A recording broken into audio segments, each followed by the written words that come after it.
Tataas na ang buwan ng pensyon ng mga miyembro ng SSS simula sa Setyembre. Nilinaw din ng SSS na wala itong dagdag na kontribusyon para sa mga miyembro. Si Rod Lagusad sa detalye. 3 beses kada linggo nagpapadialysis si Nanay Amelisa. Dito napupunta ang buwan ng SSS pension na nasa 4,600 pesos mula sa kanyang namatay na asawa. Pero sa susunod na buwan ay nasa 4,830 pesos na ito. Isa lang si Nanay Amelisa sa halos 4 na milyong pensioner na makikinabang sa paggulong ng multi-year adjustment sa kanilang mga pensyon sa SSS simula sa Setyembre. Kasunod ito na naging direktiba ni Pangulong Ferdinand R. Marcos Jr. at naging pulong kay Finance Secretary Ralph Recto.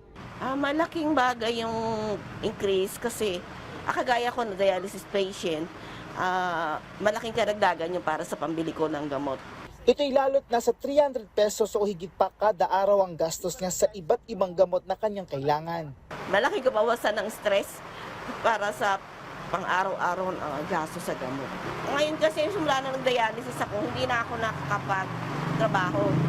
Kaya sa mga anak ko talaga ako nakadepende. Ayon kay SSS President and CEO Robert Joseph Declaro, mula sa bilang na ito, nasa 2.6 million ang retirement o disability pensioner, habang nasa 1.2 million naman ang survivor pensioner. Ayon kay Declaro, kasama sa cut-off ng pagtaas ng pension sa susunod na buwan ay ang mga pensioner na as of August 31.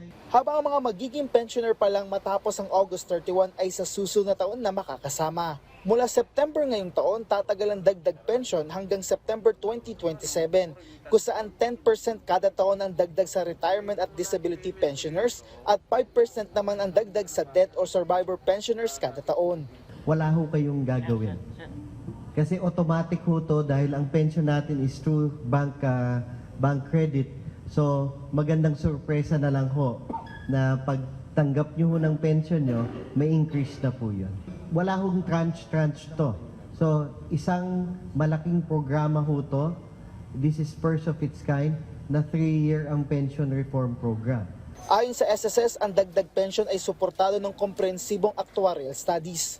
I'm pleased to report that it's very healthy. So we have about 25 years of fund life even with the pension increases.